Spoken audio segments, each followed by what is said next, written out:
Hello everyone, welcome in programming Hunt. Guys, ये हमारा PHP part 6 tutorial video है। Part 5 tutorial video में हम लोगों ने पीएचपी के कुछ बेसिक्स प्रोग्राम्स के बारे में जाना था। गाइस, अगर आपने हमारा पीएचपी पार्ट 5 ट्यूटोरियल वीडियो नहीं देखा है तो हमारे इस वीडियो ट्यूटोरियल के डिस्क्रिप्शन बॉक्स में आपको उसका लिंक मिल जाएगा। आप उस पर क्लिक करके उस वीडियो को देख सकते हैं। सो गाइस, आइए हम लोग स्टार्ट करते हैं हमारा पीएचपी पार्ट 6 ट्यूटोरियल वीडियो, जिसमें हम लोग सीखेंगे कंडीशनल स्टेटमेंट्स, और इसी के साथ साथ इसमें हम लोग सीखेंगे if else statement, nested if else statement, ladder if else statement and switch statement. So guys, आइए हम लोग स्टार्ट करते हैं कंडीशनल स्टेटमेंट से। गाइज, हमारी कोई भी प्रोग्रामिंग लैंग्वेज हो, उसमें कुछ प्रोग्राम्स ऐसे होते हैं जिनमें हम लोगों को किसी भी तरह का सोल्यूशन फाइंड आउट करने के लिए कुछ कंडीशंस को फॉलो करना पड़ता है। ऐसे प्रोग्राम्स को हम लोग कंडीशन बेस्ड प्रोग्राम बोलते हैं, और ऐसे प्रोग्राम को सॉल्व करने के लिए हम लोगों को कंडीशनल स्टेटमेंट्स की जरूरत पड़ती है। ये कंडीशनल स्टेटमेंट्स हम प्रोग्रामर्स को करेक्ट सॉल्यूशंस को फाइंड आउट करने में हेल्प करते हैं, और साथ ही साथ ये हमें बूलियन डेटा टाइप में अपने रिजल्ट को रिटर्न करते हैं, जैसे कि ट्रू एंड फॉल्स। गाइस, अगर हम लोग टाइप ऑफ कंडीशनल स्टेटमेंट्स की बात करें तो ये 5 होते हैं: if statement, if else statement, nested if else statement, ladder if else statement and switch statement.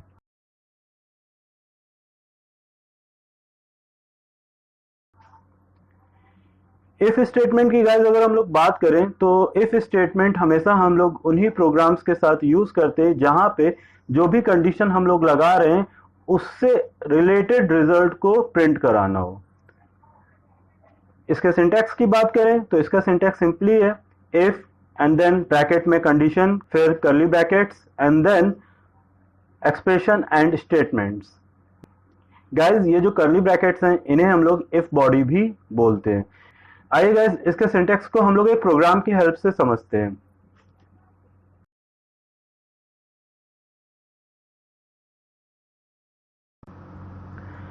So guys, आइए हम लोग इफ स्टेटमेंट का एक छोटा सा प्रोग्राम देखते हैं जिसमें हम लोग एज वेरिफिकेशन करेंगे।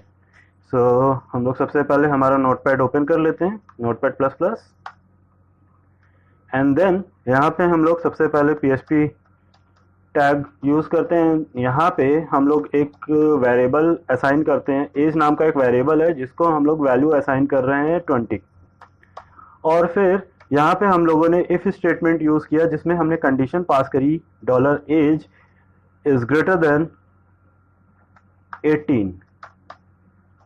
यानी गाइज, यहाँ पे हम लोग कंडीशन ये पास कर रहे हैं कि जो $age की जो भी वैल्यू है वो 18 से बड़ी होनी चाहिए। अगर ऐसा होता है तो ही हमारा ये कोड वर्क करेगा, अदरवाइज वर्क नहीं करेगा। कौन सा कोड वर्क करेगा? जो अब इस इफ के अंदर हम लोग यूज कर रहे हैं। तो इको में हमने यूज किया है $age, एंड देन गाइज इसे कॉन्कैटिनेट कर दिया हमने एक स्ट्रिंग के साथ, और वो स्ट्रिंग है इज वैलिड। गाइज, हमारा ये प्रोग्राम हो चुका है। मैं एक बार फिर से इस प्रोग्राम को पूरा समझा देता हूँ कि मैंने एक एज नाम का वेरिएबल लिया हुआ है जिसमें मैंने एज 20 दे रखी है, और उसे इफ स्टेटमेंट के थ्रू कंडीशन से चेक कराया है कि $age की जो भी वैल्यू है वो 18 से बड़ी होनी चाहिए। अगर 18 से बड़ी है $age की जो भी वैल्यू हम लोगों ने दी है, तो हमारा ये जो इको स्टेटमेंट हम लोगों ने पास किया है ये एग्जीक्यूट होगा। बट अगर नहीं है वैल्यू 18 से बड़ी तो हमारा कोड एग्जीक्यूट नहीं होगा। तो सिंपली बात है कि हम लोगों को ऐसे प्रोग्राम में सिर्फ इफ स्टेटमेंट की जरूरत पड़ती है। सो गाइस, हम लोगों ने प्रोग्राम कर लिया है, इसे सेव करके रन करा के हम लोग देखते हैं। तो इसको सेव करते हैं, हम लोग सी ड्राइव में जाते हैं, जैम फोल्डर के अंदर पाथ एक बार फिर से सेट कर देते हैं, एंड देन htdocs नाम का फोल्डर आ रहा है। यहाँ पे हम लोग गाइज एक प्रोजेक्ट फोल्डर बना लेते हैं। उस प्रोजेक्ट फोल्डर का नाम हम लोग कंडीशन रखते हैं। गाइज, याद रहे आज के जितने भी ट्यूटोरियल्स होंगे हमारे, उनकी सारी एक्सरसाइज इसी फोल्डर में होगी। अब यहाँ पे हम लोग हमारी PHP फाइल का नाम दे देते हैं जो कि है age.php। फाइल गाइस सेव हो चुकी है, अब इसे रन कराते हैं। उसके लिए सबसे पहले जैम कंट्रोल पैनल ओपन कर लेते हैं। जैम कंट्रोल पैनल ओपन हो गया और हमारा सर्वर ऑलरेडी स्टार्ट है। हम लोग ब्राउज़र ओपन कर लेते। ये ब्राउज़र हमारा ओपन हो चुका है। सबसे पहले हम लोग सर्वर देते हैं, तो ये सर्वर का पाथ सेट हो गया।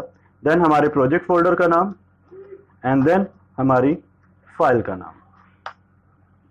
तो गाइज आप देख सकते हैं 20 इज वैलिड लिख के आ रहा है, यानी कि हमने एज नाम के वेरिएबल में जो वैल्यू दे रखी थी 20, वो हमारी कंडीशन के हिसाब से ट्रू है, तो हमारा ये कोड एग्जीक्यूट हो रहा है। अदरवाइज अगर हम इसकी वैल्यू 10 कर दें तो अब ये कोड एग्जीक्यूट नहीं होना चाहिए। तो गाइज आप देख सकते हैं हमारा ये कोड एग्जीक्यूट नहीं हो रहा। गाइज हमारे इस कंडीशनल स्टेटमेंट को हम लोग आज यहीं पे ही स्टॉप करते हैं। इसे हम लोग प्रोसीड करेंगे हमारे नेक्स्ट ट्यूटोरियल वीडियो के साथ। Thank you so much guys, मिलते हैं हमारे नेक्स्ट ट्यूटोरियल वीडियो में। तब तक के लिए बाय बाय, टेक केयर।